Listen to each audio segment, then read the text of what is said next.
زمونږ کتونکو زه مزه خان تاسو ګوره بازار نیوز دا وخت مونږ بلکوټ کې ولاړ دلته چې اوسه واقع رااله په دکان کې ته بلاست شو د خان خان سوپ مشهور دکان دی سوپ دا کې بلاست شو دا غیر تفصيلات نه تاسو خبرو زموږ سره اوسئ.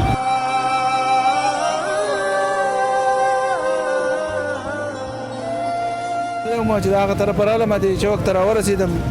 په دې کې یو جړق شو چې د جړق سره ورو هغه شی وډځېدو او زمونږ د پروت دغه ارسه ور واغستو دنه په دې شي په ور بلېدو په دې کې یو دغه پروت کولر دا وو بس هغه مې را ډکاو دا غینه او په دې به مې اړو موږ دا سوچ چې لکه مطلب سم نقصان چي تاسو ده هر نقصان خو زمونږ ډیر شي شوی دا په خپل هم ولې د لکاو روپو شوی دی دنه ډایپروت چې دا ټول پټنه خبره خراب له درې سلور پنځه پکې زخمیان دي او خو مکمل شوی دی ډیر شوی دی واړه پکې ډیر شوی دی ولې د زما لکه دا ټینګ نه کوته او کړو په ساتره رسیدل او خو را رسیدل او دا اور د سلندر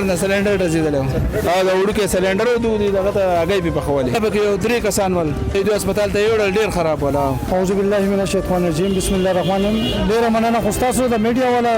چې هغه د سور او کوري او کسینی او هغه د خزان نسي نو الله پاک لکه هغه څومره غټه دماکات تقریبا چې وا مونږ په دغه ځای په پوری چوک دغه ځای ولاړو ما نو الته غورونو دغه وکړو نو چې بیا مونږ په ټیم راوځو نو ما خو بیا په ټیم باندې ډبل 1 ډبل 2 ولته هم ټلیفون وکړو نو تقریبا چې 5 منټ کې هغه خو را ورسېدل ځکه چې ګاډي سٹارټ ګناه ود نشته خو زه ما چې ډبل 1 ډبل 2 ته زو لکه داد ورکوم چې هغه خو په ټیم را ورسېدل بیا چې د اطلاعات مطابق چې سونه دي مونږ چې را ورسېدل نو یو درې سپایان ولو او یو درې دوه ولد یو ابو الله وتوي هغه نو زه چې هغه تقریبا د ځای نه سیولو په پوری خوا کمی سمنو مونږ چې مقل راډیو د غاخي هغه نو هغه چې سمو کو نو هسپتال ته وړي بیا بریکوډ نه منګوري ته شپ کړی دي نو زه ما چې الله پاک دې هغه روزه د زبرګه چې هغه دې خدای صحت ورکي او نور واقع دې خدای الله پاک دې واقع نه راولي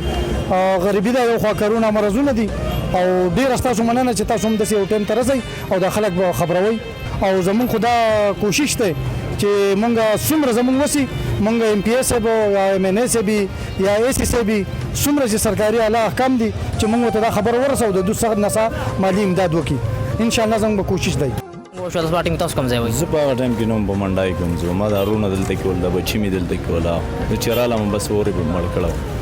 تاسو سم نقصان وشو صحیح حساب دي تاسو نقصان خو ډیر شوی دی دې باندې تاسو حکومت سره مطالبه ده بس که صدقو خو هدا چې سې کول جو ټیک تک نه کول جو دا و مرزي ده دا خو زمونږ د گاونډیان ورکنه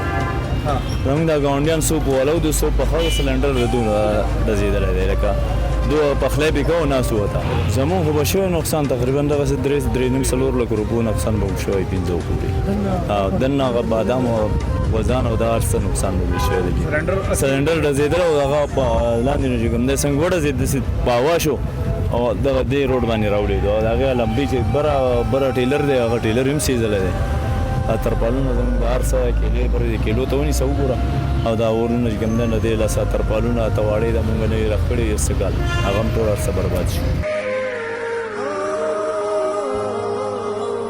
څنګه تاسو وګورئ زموږ سکرین باندې چې دا دکان سم دکان او کوم لګیدا دینه کوم دکان ته کوم نقصان رسیدلی دی هغه سره دکان چې هغه په کې کیسه او هغه سره نه کسان چې پای کې